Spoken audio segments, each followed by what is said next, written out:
ഒരുപാട് ദൂരം യാത്ര ചെയ്ത് രാമലക്ഷ്മണന്മാർ ജനക മഹാരാജാവിൻ്റെ മിഥിലയിലെത്തി. അവിടെ മിഥിലയുടെ ചരിത്രം വിശ്വാമിത്ര മഹർഷി പറഞ്ഞുകൊടുത്തു. മിഥിലാപുരിക്ക് വിദേഹമെന്നും ഒരു പേരുണ്ട്. അവർ മിഥിലാപുരിയിൽ എത്തിച്ചേർന്നു. ഭൂമണ്ഡലത്തിന്റെ വിവിധ ഭാഗങ്ങളിൽ നിന്നും എത്തിയിരിക്കുന്ന ആയിരക്കണക്കിന് ബ്രാഹ്മണന്മാരെ കണ്ട് ഭഗവാൻ സന്തോഷിച്ചു.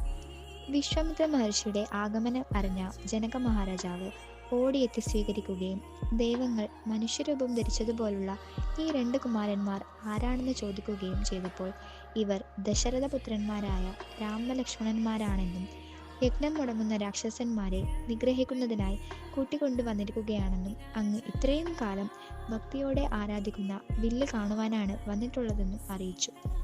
അതിനുശേഷം അവിടെ വിശ്രമിക്കമേ ഗൗതമ മഹർഷിയുടെ പുത്രനായ ശതാനന്ദൻ തൻ്റെ മാതാവായ അഹല്യയ്ക്ക് മോക്ഷം ലഭിച്ചതിനെ പറ്റി പറഞ്ഞു നൽകാൻ വിശ്വാമിത്ര മഹർഷിയോട് ആവശ്യപ്പെടുകയും അതിനുശേഷം ശതാനന്ദൻ രാമലക്ഷ്മണന്മാർക്ക് വിശ്വാമിത്ര ഋഷിയുടെ പൂർവ്വചരിത്രം പറഞ്ഞു നൽകി. അടുത്ത പ്രഭാതത്തിൽ ജനക മഹാരാജാവ് വിശ്വാമിത്ര മുനിയെയും രാമലക്ഷ്മണന്മാരെയും വിളിച്ചു വരുത്തി.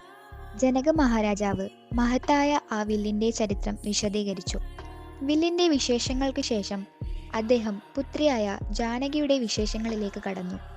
ഒരു ദിവസം സ്വർണ്ണക്കലപ്പ കൊണ്ട് യാഗഭൂമി നിരപ്പാക്കവേ ചാലിൽ നിന്നും ഒരു പെൺകുട്ടിയെ ലഭിച്ചു. സീത എന്ന് പേര് നൽകി ദത്തപുത്രിയായി വളർത്തി.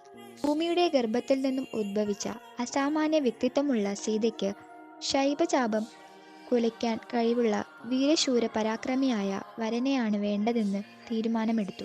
വിവാഹ അഭ്യർത്ഥനയുമായി വന്ന രാജാക്കന്മാർക്ക് വില്ല് ഉയർത്താൻ പോലും സാധിച്ചില്ല. ഒടുവിൽ അദ്ദേഹം പറഞ്ഞു, വില്ല് ദർശിക്കുവാൻ അത്യുത്സാഹിയായിരിക്കുന്ന രാമന് അത് സാധ്യമാക്കാം. വില്ല് കുലയ്ക്കാൻ സാധിക്കുന്ന പക്ഷം സസന്തോഷം രാമന് മകളെ നൽകുന്നതായിരിക്കും. രാജാവിൻ്റെ ആജ്ഞപ്രകാരം 500 മല്ലന്മാർ രഥം തള്ളിക്കൊണ്ടുവന്നു. ആയിരക്കണക്കിന് ആളുകൾ ആകാംക്ഷയോടെ നോക്കി നിൽക്കെ രാമൻ ആ വില്ല് കുലച്ചിരുന്നെങ്കിൽ എന്ന ആഗ്രഹത്തോടെ പ്രകോപിപ്പിക്കുന്ന തരത്തിൽ ജനക മഹാരാജാവ് പറഞ്ഞു, ദേവന്മാർ, രാക്ഷസന്മാർ, യക്ഷന്മാർക്ക് പോലും അനക്കുവാൻ സാധിക്കാത്ത ഈ വില്ല് കേവലം ഒരു മനുഷ്യൻ എന്തു ചെയ്യാനാണ്? ഭഗവാൻ 3 പ്രാവശ്യം പ്രദക്ഷിണം ചെയ്ത് വില്ലിനെ നമസ്കരിച്ച ശേഷം ഇടതുകൈ മധ്യഭാഗത്ത് വെച്ചുകൊണ്ട് നിഷ്പ്രയാസം വില്ല് ഉയർത്തിയെടുത്തു. എല്ലാവരും അത്ഭുതത്തോടെ നോക്കി നിൽക്കവേ ഭഗവാൻ ഒരു കാലിൻ്റെ തള്ളവിരൽ കൊണ്ട് വില്ലിൻ്റെ അറ്റം ചവിട്ടി നിർത്തിക്കൊണ്ട് തൻ്റെ കൈ ഉപയോഗിച്ച് ഞാൻ കിട്ടുന്നതിനായി അതിശക്തിയായി വളച്ച സമയം ഒരു പർവ്വതം രണ്ടായി പിളരുന്ന ശബ്ദത്തോടെ വില്ല് രണ്ടായി ഒടിഞ്ഞു. എല്ലാവരും അത്യാഹ്ലാദത്തിലായി. ഉടൻ തന്നെ സീതാരാമ വിവാഹത്തിന് ക്ഷണിക്കുവാൻ അയോധ്യയിലേക്ക് ദൂതന്മാരെ അയച്ചു. രാമൻ സീതാദേവിയെ നേടിയ കഥ ദൂതന്മാരിൽ നിന്നും കേട്ട ദശരഥൻ വളരെയധികം സന്തോഷിച്ചു. അടുത്ത പുലർച്ചയിൽ തന്നെ ബന്ധുക്കളും പുരോഹിതരും കുന്നുകണക്കിന് സമ്പത്തും സൈന്യവുമായി 4 ദിവസത്തെ യാത്രയ്ക്ക് ശേഷം മിഥിലയിൽ എത്തിച്ചേർന്ന രാജാവിനെയും പരിവാരങ്ങളെയും ആദരവോടെ സ്വീകരിച്ചിരുത്തി. അടുത്ത ദിവസം എല്ലാവരും ആസനസ്ഥരായിരിക്കുന്ന ആ രാജ്യസഭയിൽ വച്ച് ദശരഥ മഹാരാജാവ് ഇക്ഷ്വാകു വംശത്തിൻ്റെ ചരിത്രത്തെക്കുറിച്ചും പൂർവികരുടെ മഹാത്മ്യത്തെക്കുറിച്ചും വസിഷ്ഠ മഹർഷിയാൽ വർണ്ണിക്കപ്പെട്ടു. അതേ സഭയിൽ വിശ്വാമിത്ര മഹർഷി രാമലക്ഷ്മണന്മാർക്ക് യഥാക്രമം സീതാദേവിയെയും ഊർമിളാദേവിയെയും ജനക മഹാരാജാവിൻ്റെ സഹോദരപുത്രിമാരായ മാണ്ഡവി, ശ്രുതകീർത്തി എന്നിവരെ യഥാക്രമം ഭരതശത്രുഘ്നന്മാർക്കും നൽകാമെന്ന് നിർദ്ദേശം വെച്ചു. ഇത് സന്തോഷത്തോടെ സ്വീകരിക്കവേ ജനക മഹാരാജാവ് മിഥിലാപുരിയുടെ ചരിത്രവും പൂർവികരെ പറ്റിയും പറഞ്ഞു നൽകി. നിശ്ചയിക്കപ്പെട്ട ദിവസത്തിൽ ശുഭമുഹൂർത്തത്തിൽ 4 കുമാരന്മാരുടെയും വിവാഹ ചടങ്ങുകൾ ആരംഭിച്ചു. ഹോമകുണ്ഡം തയ്യാറാക്കിയ വേദിയിലേക്ക് ദശരഥ മഹാരാജാവ് പുത്രന്മാരെ ആനയിച്ചു. ശുഭകാര്യ വസ്തുക്കളാൽ ഏറ്റവും പ്രൗഢിയോടെ അലങ്കരിക്കപ്പെട്ട ഹോമകുണ്ഡം തയ്യാറാക്കിയത് വസിഷ്ഠ മഹർഷിയായിരുന്നു. ഹോമകുണ്ഡത്തിൽ അഗ്നി ജ്വലിപ്പിച്ച് ബ്രാഹ്മണർ വേദമന്ത്രങ്ങൾ ഉരുവിടവേ ജനക മഹാരാജാവ് സീതാദേവിയെ വേദിയിൽ ആനയിച്ചു. ഭഗവാന്റെ സമീപത്ത് നിർത്തിക്കൊണ്ട് പറഞ്ഞു, എല്ലാവിധ സദ്ഗുണങ്ങളുടെയും ഉറവിടമായ എൻ്റെ മകൾ സീതയെ സ്വീകരിച്ചാളും. അതേസമയം ദിവ്യ ദുന്ദുഭി നാദങ്ങളും ഉണ്ടായി.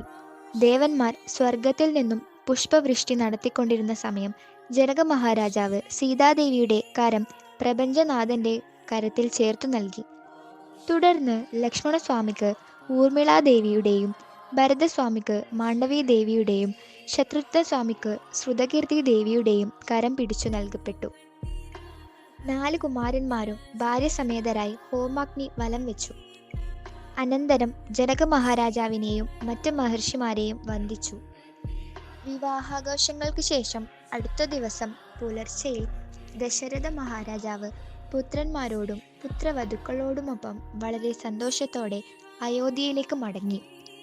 യാത്രയിൽ അശുഭലക്ഷണങ്ങൾ കാണാൻ തുടങ്ങി. വലിയ കൊടുങ്കാറ്റ് വീശി ഭൂമി പ്രകമ്പനം കൊണ്ടു. മരങ്ങൾ കടപുഴകി വീഴാൻ തുടങ്ങി. 8 ദിക്കുകളിലും പൊടിപടലം പടർന്നു. അതിഭീകര രൂപത്തോടെ പരശുരാമൻ അവർക്ക് മുമ്പിൽ പ്രത്യക്ഷപ്പെട്ടു. ജടാധാരിയായി വലതു തോളിൽ മഴുവും ഇടതു തോളിൽ വില്ലും വലതു കൈയിൽ ശക്തിയേറിയ ബാണവും പിടിച്ചിരുന്നു. പരശുരാമൻ പറഞ്ഞു, മഹാദേവന്റെ ശൈവചാപം ഒടിച്ചു നീ കേമൻ തന്നെ.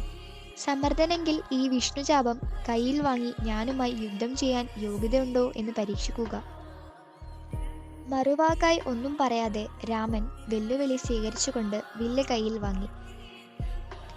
ജമദഗ്നിസൂതൻ നോക്കി നിൽക്കെ ഭഗവാൻ ശ്രീരാമചന്ദ്രൻ ഞാൻ കെട്ടുകയും അസ്ത്രം അയക്കാൻ തൊടുത്തു നിൽക്കുകയും ചെയ്തുകൊണ്ട് അസ്ത്രം എങ്ങോട്ടാണ് അയക്കേണ്ടതെന്ന് ചോദിച്ചപ്പോൾ പരശുരാമന് മനസ്സിലായി തൻ്റെ മുൻപിൽ നിൽക്കുന്നത് സാക്ഷാൽ ഭഗവാനാണെന്ന്. താൻ അസ്ത്രം തൊടുത്ത സ്ഥിതിക്ക് അത് വ്യർത്ഥമാക്കുകയില്ല. വിശ്വാമിത്ര ബന്ധുവും ബ്രാഹ്മണനും ആയതിനാൽ വധിക്കുകയില്ല എന്നും പകരം അങ്ങയുടെ യോഗബലമോ അല്ലെങ്കിൽ മനസ്സിന്റെ വേഗതയിൽ സഞ്ചരിക്കുന്നതിനുള്ള സിദ്ധിയോ ഏതെങ്കിലും ഒന്ന് പിൻവലിക്കുമെന്നും ഭഗവാൻ അറിയിച്ചു. തന്റെ സഞ്ചരിക്കാനുള്ള വേഗതയെ പിൻവലിക്കരുതെന്നും മഹേന്ദ്രപർവ്വത്തിൽ ഉടൻ തിരിച്ചെത്തേണ്ടതാണെന്നും പരശുരാമൻ പറഞ്ഞതിനെ തുടർന്ന് ഭഗവാൻ പരശുരാമസ്വാമിയിലുള്ള ഭഗവാന്റെ തന്നെ ശക്തിയാവേശത്തെയും യോഗബലത്തെയും തിരിച്ചെടുക്കുകയാണ് ചെയ്തത്.